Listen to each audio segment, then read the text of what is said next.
Good morning my dear student.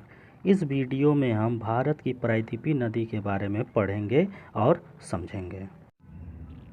Chhattisgarh के अमरकंटक पहाड़ी से एक नदी निकलती है जिसका नाम है सोन नदी। और ये नदी अमरकंटक की पहाड़ी से निकलने के बाद उत्तर दिशा में प्रवाहित होते हुए जाकर गंगा नदी से मिल जाती है। इसी अमरकंटक से एक दूसरी नदी निकलती है जिसका नाम है नर्मदा, जो पश्चिम की ओर बहते हुए अरब सागर में जाकर मिल जाती है। नर्मदा नदी के नीचे एक और नदी बहती है जिसका नाम है ताप्ती। यह नदी अमरकंटक की पहाड़ी से निकलकर जाकर अरब सागर की ओर मिल जाती है। इस नदी का नाम है ताप्ती। ओके। इसके बाद एक और क्वेश्चन पूछा जाता है कि नर्मदा और ताप्ती के बीच कौन सी पहाड़ी है, तो उस पहाड़ी का नाम है सतपुड़ा पहाड़ी। ठीक है। अगर कहीं ये क्वेश्चन पूछा जाए कि वो कौन सी दो नदियां हैं जिनके बीच से सतपुड़ा की पहाड़ी है, तो वो नदी है नर्मदा और ताप्ती। यानी नर्मदा और ताप्ती के बीच में एक पहाड़ी है जिसका नाम है सतपुड़ा। और एक और क्वेश्चन पूछा जाता है कि द्रोणी से होकर बहने वाली नदियों का नाम बताइए, तो वो दोनों नदी जो है नर्मदा और ताप्ती ही होंगी। यानी द्रोणी से होकर बहने वाली नदी कौन सी है? नर्मदा और ताप्ती। नर्मदा और ताप्ती ये दोनों ऐसी नदियां हैं जो बहते हुए अरब सागर में पूरी तरह समाहित हो जाती हैं, जाकर मिल जाती हैं। ठीक है। इसके आगे हम जानेंगे कि अमरकंटक से एक और नदी निकलती है जिसका नाम है महानदी, जो पूर्व दिशा में बहते हुए जाकर बंगाल की खाड़ी में मिल जाती है। और इसी महानदी पर एक बहुत ही प्रसिद्ध बांध है जिस बांध को हम कहते हैं हीराकुंड बांध।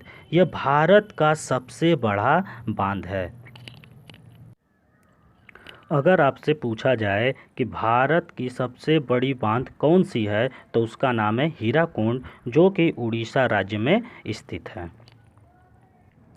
महानदी के नीचे एक और नदी बहती है जिसका नाम है गोदावरी, जो पूर्व दिशा में बहते हुए जाकर बंगाल की खाड़ी में मिल जाती है, पूरी तरह समाहित हो जाती है, जिसकी लंबाई 1465 किलोमीटर है, जो भारत की दूसरी सबसे लंबी नदी है। अगर आपसे पूछा जाए कि दक्षिण भारत की सबसे बड़ी नदी कौन सी है, तो वो हो जाएगी गोदावरी। अगर आपसे पूछा जाए कि भारत की दूसरी सबसे बड़ी नदी कौन सी है, तो वो है गोदावरी।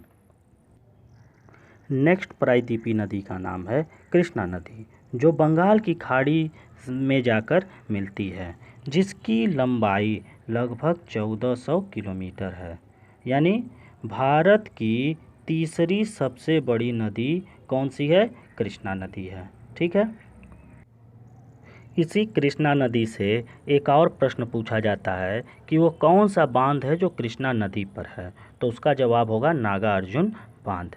यानी नागार्जुन बांध कृष्णा नदी पर स्थित है। ठीक है।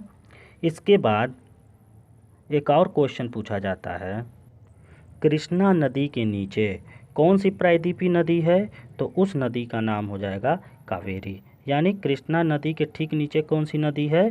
कावेरी नदी है, जिसकी लंबाई 805 किलोमीटर है। इस तरह हमने जाना कि भारत की सबसे बड़ी नदी कौन सी है? गंगा है। दूसरी सबसे बड़ी नदी कौन सी है?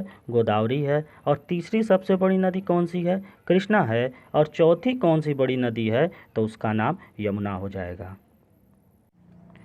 कावेरी नदी से एक क्वेश्चन पूछा जाता है कि कावेरी नदी पर कौन सा प्रपात बना हुआ है, तो उसका नाम है शिव सुंदरम जल प्रपात।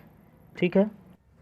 इस तरह हमने आज भारत की प्रमुख प्रायद्वीपीय नदियों के बारे में समझा, जाना और यह भी जाना कि उसकी लंबाई कितनी है और वो किस सागर में जाकर पूरी तरह मिल जाती है। धन्यवाद। Thank you.